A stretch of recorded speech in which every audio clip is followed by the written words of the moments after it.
Our ancestors understood origins by extrapolating from their own experience. How else could they have done it? So the universe was hatched from a cosmic egg, or conceived in the sexual congress of a mother god and a father god, or was a kind of product of the Creator's workshop, perhaps the latest of many flawed attempts. And the universe was not much bigger than we see, and not much older than our written or oral records, and nowhere very different from places that we know. We've tended in our cosmologies to make things familiar. Despite all our best efforts, we've not been very inventive. In the West, heaven is placid and fluffy, and hell is like the inside of a volcano. In many stories, both realms are governed by dominance hierarchies headed by gods or devils. Monotheists talked about the King of Kings. In every culture, we imagined something like our own political system running the universe. Few found the similarity suspicious. Then science came along and taught us that we are not the measure of all things, that there are wonders unimagined, that the universe is not obliged to conform to what was considered comfortable or plausible. And again, if we're not important, not central, not the apple of God's eye, what is implied for our theologically based moral codes? The discovery of our true bearings in the cosmos was resisted for so long and to such a degree that many traces of the debate remain, sometimes with the motives of the geocentrists laid bare. So, what do we really want from philosophy and religion? Palliatives? Therapy? Comfort? Do we want reassuring fables, or an understanding of our actual circumstances? Dismay that the universe does not conform to our preferences seems childish. You might think that grown-ups would be ashamed to put such disappointments into print. The fashionable way of doing this is not to blame the universe, which seems truly pointless, but rather to blame the means by which we know the universe, namely, science. Science has taught us that because we have a talent for deceiving ourselves, subjectivity may not freely reign.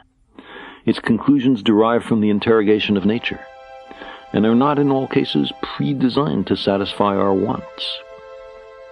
We recognize that even revered religious leaders, the products of their time, as we are of ours, may have made mistakes. Religions contradict one another.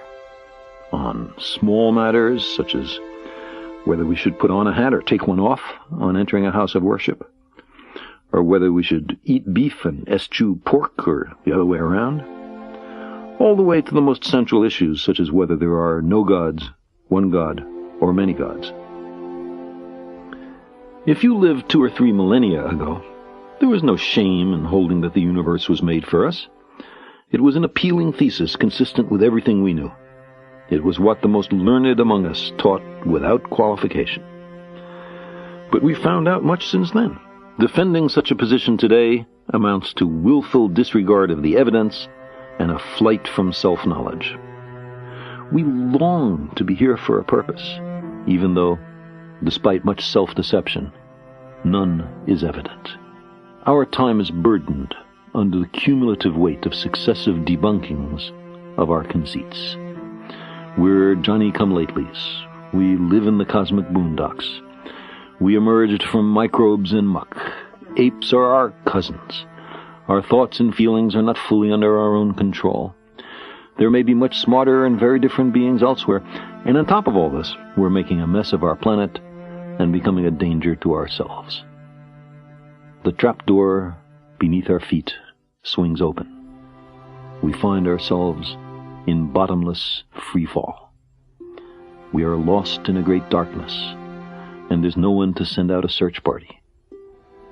Given so harsh a reality, of course we're tempted to shut our eyes and pretend that we're safe and snug at home, that the fall is only a bad dream.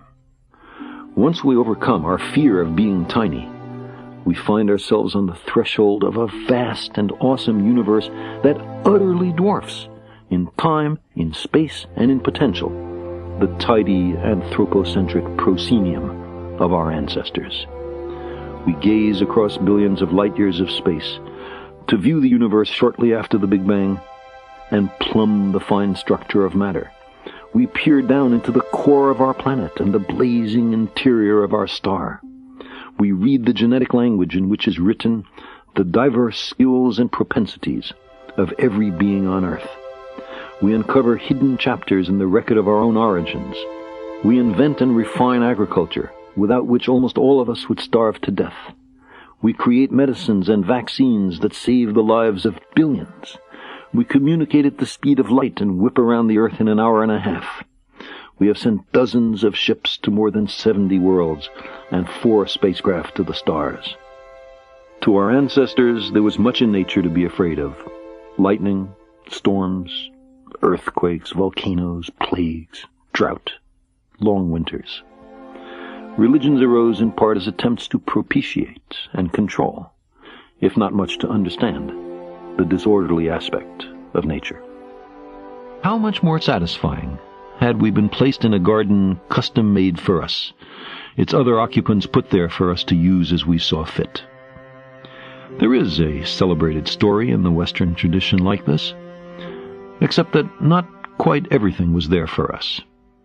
There was one particular tree of which we were not to partake, a tree of knowledge. Knowledge and understanding and wisdom were forbidden to us in this story. We were to be kept ignorant. But we couldn't help ourselves. We were starving for knowledge, created hungry, you might say. This was the origin of all our troubles.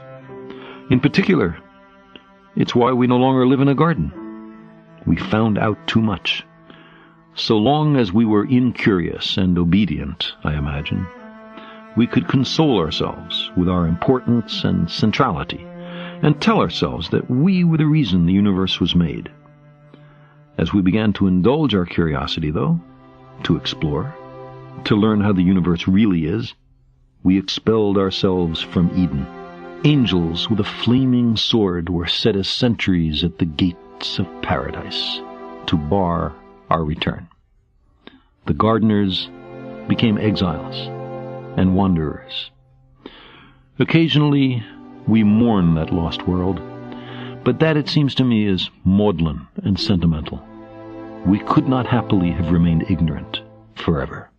There is in this universe much of what seems to be design, but instead we repeatedly discover that natural processes, collisional selection of worlds, say, or natural selection of gene pools, or even the convection pattern in a pot of boiling water, can extract order out of chaos and deceive us into deducing purpose where there is none. The significance of our lives and our fragile planet is then determined only by our own wisdom and courage. We are the custodians of life's meaning. We long for a parent to care for us, to forgive us our errors, to save us from our childish mistakes. But knowledge is preferable to ignorance. Better by far to embrace the hard truth than a reassuring fable. If we crave some cosmic purpose, then let us find ourselves a worthy goal.